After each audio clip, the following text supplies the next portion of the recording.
M B G speak کے ساتھ بلال ہوری آپ کی خدمت میں حاضر ہے۔ وہ بڑا فیصلہ جس کا شدت سے انتظار تھا آ گیا ہے۔ سپریم کورٹ کے فل کورٹ بینچ نے پریکٹس اینڈ پروسیجر ایکٹ کو آئین کے مطابق قرار دیتے ہوئے اس کے خلاف دائر کی گئی تمام درخواستیں مسترد کر دی ہیں۔ بہت بڑی خبر جو ہے وہ آپ کے ساتھ ہم شیئر کرنے جا رہے ہیں۔ اس سے پہلے آج جب سماعت ہوئی اٹارنی جنرل منصور آوان کے دلائل مکمل ہوئے تو سپریم کورٹ کا جو فل کورٹ بینچ ہے اس نے فیصلہ محفوظ کر لیا اور بتایا گیا کہ آج 5:30 بجے یہ محفوظ فیصلہ سنایا جائے گا، لیکن اس میں تھوڑی سی تاخیر ہوئی۔ تقریباً 6:30 بجے چیف جسٹس قاضی فائز عیسیٰ اور دیگر جج صاحبان جو ہیں وہ فیصلہ سنانے کے لیے کورٹ نمبر 1 میں تشریف لائے۔ چیف جسٹس قاضی فائز عیسیٰ نے فیصلہ پڑھ کے سنایا اور بتایا کہ 5 کے مقابلے میں 10 کی اکثریت سے یہ جو پریکٹس اینڈ پروسیجر ایکٹ ہے اسے آئین کے مطابق قرار دیا گیا ہے، اور اس کے خلاف جو دائر کی گئی درخواستیں ہیں، پٹیشنز ہیں، انہیں مسترد کیا جاتا ہے۔ یہ جو مختصر فیصلہ سنایا گیا ہے اس میں اس کا کیا مطلب ہے اور کتنے ججوں نے اس سے اختلاف کیا، کتنے ججوں نے جو ہے وہ اتفاق کیا، اور اس فیصلے کے پاکستان کی سیاست پر، پاکستان کی عدالتوں پر جو ہے وہ کیا اثرات مرتب ہوں گے، آج کے شو میں ہم اسی حوالے سے گفتگو کریں گے۔ تو سب سے پہلے تو یہ جو فیصلہ آیا ہے وہ مختصر میں بتانے کی کوشش کرتا ہوں کہ اس میں کیا کیا چیزیں جو ہیں وہ واضح ہوتی ہیں۔ اس میں 2-3 چیزیں تھیں۔ ایک تو اس میں یہ معاملہ تھا کہ جو بینچ بنانے ہیں، بینچوں کی جو تشکیل ہے وہ چیف جسٹس سپریم کورٹ اکیلے نہیں کریں گے، بلکہ ایک کمیٹی بنائی جائے گی جس میں چیف جسٹس کے علاوہ سپریم کورٹ کے 2 سینئر موسٹ جج صاحبان شامل ہوں گے۔ اور دوسرا معاملہ جو تھا وہ تھا اپیل کا حق، رائٹ ٹو اپیل، کہ اگر سپریم کورٹ جو ہے وہ از خود نوٹس لیتی ہے 184(3) کے تحت کسی معاملے کو جو ہے وہ سنا جاتا ہے تو اس کے خلاف ریویو تو دائر ہوتا تھا، نظر ثانی کی درخواست تو دائر کی جاتی تھی، لیکن اپیل کا حق نہیں تھا۔ تو یہ جو supreme court practice and procedure act ہے اس میں اپیل کا حق دیا گیا تھا۔ تو دوسرا معاملہ جو ہے وہ یہ تھا۔ تیسرا معاملہ جو ہے وہ یہ تھا کہ اگر اپیل کا حق ملتا ہے تو وہ اپیل کا حق جو ہے وہ اس کا اطلاق اب سے ہوگا یا اس کا اطلاق ماضی سے ہوگا، یعنی ماضی میں جو فیصلے ہو چکے ہیں کیا ان پہ بھی اپیل کا حق دیا جائے گا یا نہیں دیا جائے گا۔ تو یہ 3 بڑے اہم معاملات تھے۔ تو پہلے تو جو اوورآل یہ جو ڈیسیژن آیا ہے جس میں پٹیشنز کو مسترد کر دیا گیا ہے اور supreme court practice and procedure act کو آئین کے مطابق قرار دیا گیا ہے، یہ فیصلہ جو ہے وہ 5 کے مقابلے میں 10 کی اکثریت سے دیا گیا ہے، یعنی 5 جج صاحبان جو ہیں وہ انہوں نے اس فیصلے سے اختلاف کیا ہے۔ سب سے پہلے میں اختلاف کرنے والے جج صاحبان کے نام آپ کو بتاتا ہوں۔ Justice Ijaz ul Ahsan, justice Munib Akhtar, justice Mazahar Ali Akbar Naqvi, justice Ayesha ملک اور جسٹس شاہد وحید جو ہیں، ان 5 جج صاحبان نے اس اکثریتی فیصلے سے اختلاف کیا ہے، جبکہ جو 10 جج صاحبان جنہوں نے ان درخواستوں کو مسترد کیا ہے اور پریکٹس اینڈ پروسیجر ایکٹ کو آئین کے مطابق قرار دیا ہے، ان میں چیف جسٹس قاضی فائز عیسیٰ، جسٹس سردار طارق مسعود، جسٹس منصور علی شاہ، جسٹس یحییٰ آفریدی، جسٹس امیر الدین خان، جسٹس جمال خان مندوخیل، جسٹس محمد علی مظہر، جسٹس اطہر من اللہ اور جسٹس سید حسن اظہر رضوی اور جسٹس مسرت ہلالی شامل ہیں۔ تو یہ تو ایک جو مین ججمنٹ ہے وہ اس کا میں نے آپ کو بتایا کہ جی 5 جج صاحبان نے اختلاف کیا اور 10 نے جو ہے وہ اکثریتی فیصلہ سنایا۔ لیکن اگر ہم اس کی مختلف شقوں کے حوالے سے جو ہے وہ بات کریں تو سیکشن 2 جو ہے جو کہتی ہے کہ جی کمیٹی بنائی جائے گی اور چیف جسٹس صاحب جو ہیں وہ 2 سینئر جج صاحبان کے ساتھ جو ہے وہ مشاورت کرنے کے بعد جو ہے وہ فیصلہ کریں گے۔ اس کو بھی جو ہے وہ اس فیصلے یہ بھی اکثریت رائے سے جو ہے وہ اس کی منظوری دے دی گئی ہے۔ جبکہ اپیل کا جو حق ہے کہ 184(3) کے تحت از خود نوٹس لیتی ہے سپریم کورٹ یا 184(3) کے تحت کوئی فیصلہ کیا جاتا ہے، اس پہ جو اپیل کا حق نہیں ملتا تھا اور supreme court practice and procedure act کے تحت جو ہے وہ اپیل کا حق دیا گیا۔ تو یہ فیصلہ کیا گیا 6 کے مقابلے میں 9 کی اکثریت سے، یعنی 6 جج صاحبان جو ہیں انہوں نے اپیل کے حق کی مخالفت کی اور 9 جج صاحبان نے جو ہے اس کے حق میں فیصلہ دیا کہ جی بالکل ٹھیک قانون سازی کی ہے پارلیمنٹ نے، اپیل کا حق جو ہے وہ ملنا چاہیے۔ اچھا، اس میں ایک اور چیز جو تھی وہ یہ کہ اس کا اطلاق کب سے ہوگا، یعنی یہ supreme court practice and procedure act جو ہے یہ قانون تو بن گیا، آئین کے مطابق ہے، لیکن اس کا اطلاق کب سے ہوگا؟ یہ کہا گیا تھا قانون سازی کے دوران کہ اس کا اطلاق ماضی کے فیصلوں پر بھی ہوگا، لیکن اس کے حق میں جو ہے وہ فیصلہ نہیں ہو سکا۔ یہ جو شک ہے supreme court practice and procedure act کی، وہ جو ہے وہ اس کو آئین کے مطابق جو ہے وہ قرار نہیں دیا گیا۔ 8 جج صاحبان نے جو ہے وہ اس کی مخالفت کی اور 7 جج صاحبان نے جو ہے وہ اس کے حق میں رائے دی۔ یعنی ایک جو میجر سیٹ بیک ہے وہ یہ ہے کہ supreme court practice and procedure act اب قانون بن گیا ہے اور اس کے خلاف درخواستیں مسترد ہو گئی ہیں، اس کا اطلاق اب ہو جائے گا، لیکن اس کا اطلاق ماضی سے نہیں ہوگا۔ جو مستقبل میں اس کے اطلاق ہونے کے بعد جو فیصلے ہوں گے اس میں جو ہے ایک تو اپیل کا حق بھی ملے گا اور دوسرا جو ہے وہ کمیٹی بنائی جائے گی جو مشاورت کے ساتھ جو ہے وہ بینچ بھی بنیں گے اور کیس بھی اس کے مطابق جو ہے وہ فکسنگ ہوگی۔ اچھا، یہ تو مختصر میں نے آپ کو بتایا کہ یہ جو فیصلہ ہے وہ دراصل ہے کیا،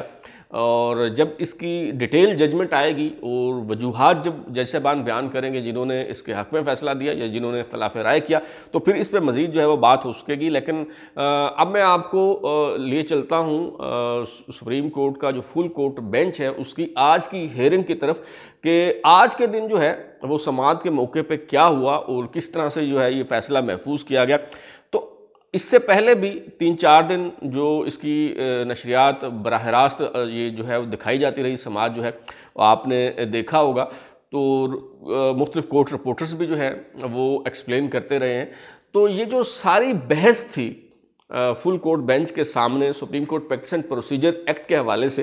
وہ آئین کے آرٹیکل 191 کے گرد ہی گھومتی رہی۔ تو اس لیے میں پہلے پڑھ دیتا ہوں، آپ کو سنا دیتا ہوں، بتا دیتا ہوں کہ آئین کا آرٹیکل 191 جو ہے وہ دراصل کہتا کیا ہے، جس کے حوالے سے جج صاحبان بھی بار بار ٹوکتے رہے، سوالات کرتے رہے، اور جتنے وکلاء نے دلائل دیے ان کے جو آرگومنٹس کا مرکز اور محور تھا وہ بھی یہی آرٹیکل 191 تھا۔ 191 آئین کا جو آرٹیکل 191 ہے وہ کہتا ہے subject to the constitution and law the supreme court may make rules regulating the practice and procedure of the court۔ یعنی آئین اور قانون کے دائرہ کار میں رہتے ہوئے، آئین اور قانون کے مطابق سپریم کورٹ اگر چاہے تو اپنی پریکٹس اینڈ پروسیجر کو ریگولیٹ کرنے کے لیے قواعد بنا سکتی ہے۔ اب اس میں مسئلہ یہ ہے کہ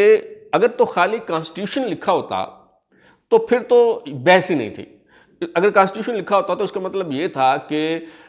آئین کے تحت یہ اختیارات سپریم کورٹ کو دیے گئے ہیں اور اس میں کوئی تبدیلی کرنی ہے تو وہ آئینی ترمیم سے ہو سکتی ہے، سادہ اکثریت کے ساتھ نہیں ہو سکتی۔ اب یہ جو supreme court practice and procedure act ہے، یہ چونکہ سادہ اکثریت سے قانون جو ہے وہ منظور ہوا، تو اس پہ جج صاحبان جو ہے وہ اس بحث میں الجھے رہے کہ کیا سادہ اکثریت سے پارلیمنٹ کوئی قانون سازی کر سکتی ہے۔ تو اگر اس میں لا کا لفظ نہ ہوتا، صرف کانسٹیٹیوشن کا ذکر ہوتا، تو پھر تو ظاہر ہے کہ یہ جو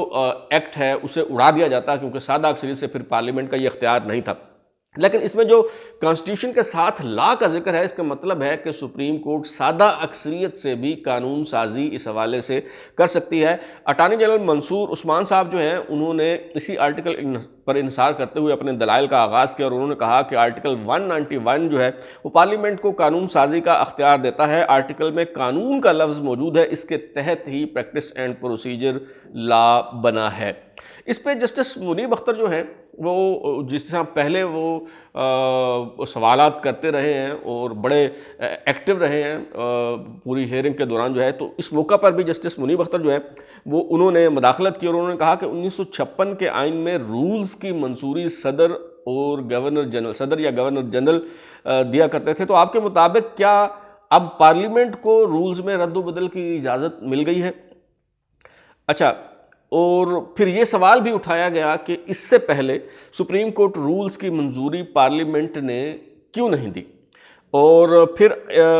آگے بڑھ کے یہ بھی جو ہے وہ کہا گیا، جسٹس مظاہر علی اکبر نقوی جو ہیں وہ انہوں نے کہا کہ سپریم کورٹ رولز 1980 جو ہے یعنی 1980 میں آخری بار جو ہے وہ سپریم کورٹ رولز بنائے گئے، تو مطلب پارلیمنٹ 43 سال سوتی رہی اور پارلیمنٹ کو اب یہ اپنا اختیار جو ہے وہ یاد آیا۔ اس پہ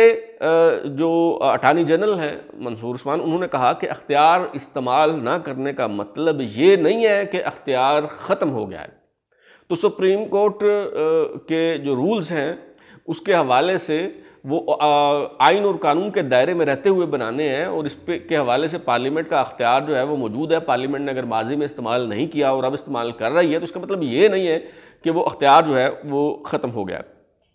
اچھا، اس میں دلچسپ معاملہ جو ہے وہ یہ ہوا کہ وہ جج صاحبان جو اپیل کے حق کی مخالفت کرتے رہے، اور ابھی بھی یہ جو فیصلہ آیا ہے اس میں بھی انہوں نے اپیل کا حق دینے کی مخالفت کی ہے، جس میں جسٹس اعجاز الاحسن ہیں، جسٹس منیب اختر ہیں، جسٹس مظاہر علی اکبر نقوی ہیں، جسٹس عائشہ ملک ہیں، جسٹس شاہد وحید ہے۔ دلچسپ بات یہ ہے کہ جب یہ کیس کنکلوڈ ہوتا ہوا دکھائی دیا، جب انہیں لگا کہ اب اس معاملے کا فیصلہ ہونے جا رہا ہے، اب یہ منطقی انجام کی طرف بڑھ رہا ہے، تو انہیں یہ پریشانی لاحق ہو گئی کہ جی اگر درخواستیں مسترد ہو گئیں تو یہ درخواست گزار اپیل لے کے کہاں جائیں گے؟ یعنی اس سے پہلے تو وہ اپیل کی حق کی ہی مخالفت کر رہے تھے، طرفہ تماشا آپ دیکھیں، اور ابھی بھی جو فیصلہ آیا ہے اس میں انہوں نے اپیل کے حق کی مخالفت کی ہے۔ لیکن ایک موقع پر اچانک انہیں یہ تشویش لاحق ہوئی اور انہوں نے ان تحفظات کا اظہار کیا کہ جی اگر یہ فیصلہ آتا ہے اس طرح سے کہ اپ ہولڈ کیا جاتا ہے supreme court practice and procedure act کو، تو پھر یہ جو درخواست گزار ہیں اس فیصلے کے خلاف اپیل لے کے کہاں جائیں گے؟ یہ تشویش جو ہے وہ انہیں لاحق ہو گئی۔ بہرحال اس موقع پہ جو ہے وہ جج صاحبان بھی جو ہے وہ ایک دوسرے سے، جیسے میں نے پہلے بتایا کہ وکیلوں کی طرح جو ہے وہ آرگومنٹس کرتے رہے۔ اس موقع پہ چیف جسٹس جو ہیں جسٹس قاضی فائزی صاحب، انہوں نے اس موقع پہ جو ہے وہ کہا کہ پارلیمنٹ ہماری دشمن نہیں ہے، جینے دو کی پالیسی جو ہے وہ اپنانی چاہیے، آپ منفی سوچ جو ہے وہ کیوں اپناتے ہیں؟ اور انہوں نے یہ بھی کہا کہ یہ قانون سازی کر کے پارلیمنٹ نے دراصل سپریم کورٹ کی عزت رکھی ہے، اس کا جو مان ہے، اس کا جو پاس ہے، لحاظ جو ہے وہ کیا ہے پارلیمنٹ نے۔ اچھا، ایک موقع پہ اٹارنی جنرل جو ہیں منصور عثمان، انہوں نے بعض سپریم کورٹ کے فیصلوں کا حوالہ دیا جو 184(3) کے تحت جو ہے از خود نوٹس لے کے سپریم کورٹ نے جو فیصلے دیے، مثال کے طور پر ریکوڈک کیس ہے، اسٹیل ملز کا کیس ہے، اس طرح کچھ اور مقدمات کا انہوں نے حوالہ دیا، اور انہوں نے بتایا کہ ان عدالتی فیصلوں کی وجہ سے کس طرح پاکستان کو کھربوں روپے کا جو ہے وہ نقصان ہوا۔ تو جب انہوں نے اس حوالے سے بات کی تو حیرت انگیز طور پہ بعض جو جج صاحبان ہیں، جس میں جسٹس اعجاز الاحسن ہیں، جسٹس منیب اختر ہیں، جسٹس مظاہر علی اکبر نقوی ہیں، انہوں نے اس کا بہت برا منایا، اور انہوں نے کہا کہ آپ سپریم کورٹ کو چارج شیٹ کر رہے ہیں۔ تو حضور گزارش یہ ہے کہ آپ جب دل چاہے از خود نوٹس کا جو اختیار ہے اس کا غلط استعمال کرتے ہوئے آپ پورے نظام کو تلپٹ کر دیں، آپ جب چاہیں معیشت کا ستیہ ناش کر دیں، بیک جنبش قلم جو چاہے جو ہے وہ آپ فیصلہ دے دیں، اور اگر کوئی آپ کو یاد دہانی کروائے تو اس کی بھی اجازت نہیں ہے، آپ کو یاد دہانی کروائی جائے تو یہ بھی آپ کو برا لگتا ہے۔ اس کا مطلب یہ ہے کہ کل کو اگر کوئی کورٹ میں کوئی نظریہ ضرورت کی بات کرتا ہے یا جسٹس منیر کا ذکر کرتا ہے یا کوئی سپریم کورٹ میں ہیئرنگ کے موقع پہ کوئی یہ کہتا ہے کہ ماضی میں سپریم کورٹ کس طرح کے فیصلے کرتی رہی ہے اور کس طرح جو فوجی حکمرانوں کا جو اقتدار ہے اس کو توثیق بخشتی رہی ہے، اگر کوئی یہ بات کرتا ہے تو اس کا مطلب ہے آپ اس پہ بھی برا منائیں گے اور آپ کہیں گے جی یہ تو آپ ہمیں چارج شیٹ کر رہے ہیں۔ تو اس طرح کی صورتحال جو ہے معذرت کے ساتھ میرا گلا تھوڑا خراب ہے، تو اس طرح کی صورتحال جو ہے وہ آج کی سماعت کے موقع پر رہی، اور الٹیمیٹلی جب جو ہے وہ اٹارنی جنرل منصور عثمان صاحب جو ہیں انہوں نے دلائل مکمل کیے، تو اس پہ چیف جسٹس قاضی فائزی صاحب نے کہا کہ جی ہم کچھ وقت لیں گے اور آپس میں اس حوالے سے جو ہے وہ بحث کریں گے، بات کریں گے، اور اگر اتفاق ہوا تو پھر آج جو ہے وہ فیصلہ سنا دیا جائے گا، ورنہ محفوظ کر لیا جائے گا۔ پھر پتہ چلا کہ 5:30 بجے جو ہے یہ فیصلہ جو محفوظ کیا گیا ہے یہ سنایا جائے گا، لیکن اس میں کچھ تاخیر ہوئی اور 6:30 بجے آ کے جو ہے یہ فیصلہ سنایا گیا۔ اب سوال یہ پیدا ہوتا ہے کہ justice Ijaz ul Ahsan, justice Munib Akhtar, justice Mazahar Ali Akbar Naqvi, justice Ayesha Malik یہ کیوں مخالفت کر رہے تھے supreme court practice and procedure bill کی، حالانکہ ابھی جو اس کو آئین کے مطابق قرار دیے جانے اور یہ جو درخواستیں ہیں یہ مسترد کیے جانے کے بعد جو صورتحال ہے وہ کچھ یوں ہے کہ اب چیف جسٹس قاضی فائز عیسیٰ اپنے طور پہ فیصلے نہیں کر پائیں گے، بلکہ ایک 3 رکنی کمیٹی بنے گی جس میں چیف جسٹس ہوں گے اور 2 سینئر موسٹ جج صاحبان ہوں گے، اور سینئر موسٹ جج جو ہے پہلے نمبر پہ جسٹس سردار طارق مسعود ہیں اور دوسرے نمبر پہ جسٹس اعجاز الحسن ہیں۔ اس کا مطلب یہ ہوا کہ اب جسٹس قاضی فائز عیسیٰ کو جسٹس اعجاز الحسن کی مشاورت سے چلنا پڑے گا۔ تو اس بات پہ تو جسٹس اعجاز الحسن اور یہ دیگر جج صاحبان ہیں اس پہ تو انہیں خوش ہونا چاہیے، کیونکہ چیف جسٹس کے اختیارات میں کمی ہو رہی ہے اور انہیں اختیارات دیے جا رہے ہیں، تو اس پہ تو انہیں وہ جو ہے وہ اس کی مخالفت جو ہے وہ نہیں کرنی چاہیے تھی۔ تو کیوں یہ جج صاحبان جو ہے اس کی مخالفت کر رہے تھے؟ اس کی مخالفت جو ہے وہ اس لیے کر رہے تھے یہ جج صاحبان جو ہیں کہ آگے چل کے انہوں نے ہی چیف جسٹس بننا ہے۔ مثال کے طور پہ جو جسٹس قاضی فائز عیسیٰ ہیں وہ جب ریٹائر ہوں گے 25 اکتوبر 2024 کو، یعنی تقریباً 1 سال بعد، تو اس وقت جو سینئر موسٹ جج ہیں سپریم کورٹ کے جسٹس سردار طارق مسعود، وہ ان سے پہلے ہی ریٹائر ہو کے گھر جا چکے ہوں گے، اور جسٹس اعجاز الحسن جو ہیں وہ سپریم کورٹ کے سینئر موسٹ جج جو ہیں وہ بن چکے ہوں گے۔ اس کا مطلب ہے کہ 25 اکتوبر 2024 کو جب جسٹس قاضی فائز عیسیٰ ریٹائر ہوں گے تو جسٹس اعجاز الحسن چیف جسٹس بنیں گے،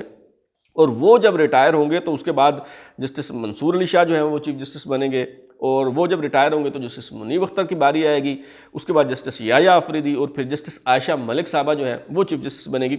تو جسٹس اعجاز الحسن، جسٹس منیب اختر، جسٹس عائشہ ملک، انہوں نے تینوں نے جو ہے وہ آخرکار جو ہے وہ چیف جسٹس بننا ہے۔ تو شاید انہیں یہ پریشانی لاحق ہے کہ جسٹس قاضی فائز عیسیٰ تو گھر چلے جائیں گے، لیکن جب ان کی باری آئے گی وہ چیف جسٹس ہوں گے تو وہ ان اختیارات کو اپنی منشا و مرضی سے جو ہے وہ استعمال نہیں کر سکیں گے۔ انہیں بھی سپریم کورٹ کے 2 سینئر جج صاحبان کے ساتھ مشاورت سے جو ہے وہ معاملات کو چلانا ہوگا۔ اس میں آپ نے دلچسپ بات نوٹ کی ہے کہ مستقبل میں جو چیف جسٹس صاحبان آ رہے ہیں، میں پہلے بھی اپنے ایک شو میں نے آپ کو بتایا تھا، وہ ترتیب جو ہے آپ اسے حسن اتفاق کہیں، سوء اتفاق کہیں یا جو بھی کہیں، لیکن ایک جج جو ہے وہ اس طرف سے آ رہا ہے اور ایک جج جو ہے وہ اس طرف سے آ رہا ہے۔ جسٹس قاضی فائز عیسیٰ ریٹائر ہوں گے تو جسٹس اعجاز الحسن چیف جسٹس بنیں گے، وہ ریٹائر ہوں گے تو جسٹس منصور علی شاہ جو ہے وہ چیف جسٹس بنیں گے، وہ ریٹائر ہوں گے تو اس کے بعد جسٹس منیب اختر جو ہے وہ چیف جسٹس بنیں گے۔ اچھا، اگین پھر دوسرے گروپ کی باری آ جائے گی، جسٹس یحییٰ آفریدی جو ہے وہ چیف جسٹس بنیں گے، وہ ریٹائر ہوں گے تو پھر جسٹس عائشہ ملک جو ہے وہ چیف جسٹس بنیں گی۔ ہاں، البتہ ایک چیز جو ہے اس منصوبے پہ ابھی کام ہو رہا ہے اور اس پہ سوچا جا رہا ہے، اور وہ یہ ہے کہ 25 اکتوبر 2024 کو جب چیف جسٹس قاضی فائز عیسیٰ کی ریٹائرمنٹ قریب آتی ہے،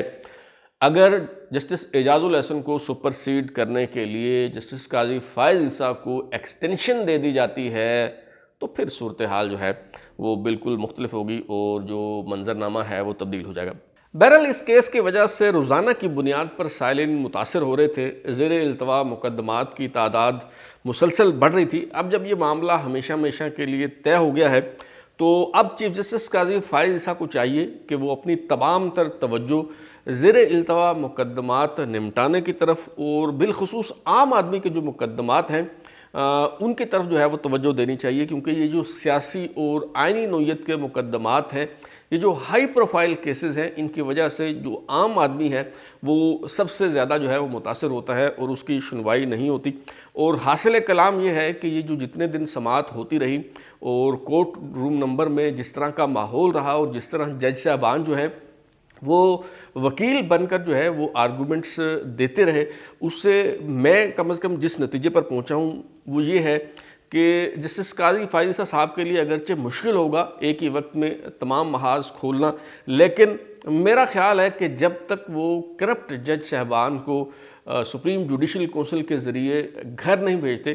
جب تک آؤٹ آف ٹرن اور سینیارٹی کو بلڈوز کر کے سپریم کورٹ میں آنے والے جج صاحبان کی چھٹی نہیں کروا دی جاتی، اس وقت تک سپریم کورٹ کا ماحول بہتر نہیں ہوگا، اور اس وقت تک جسٹس قاضی فائز عیسیٰ صاحب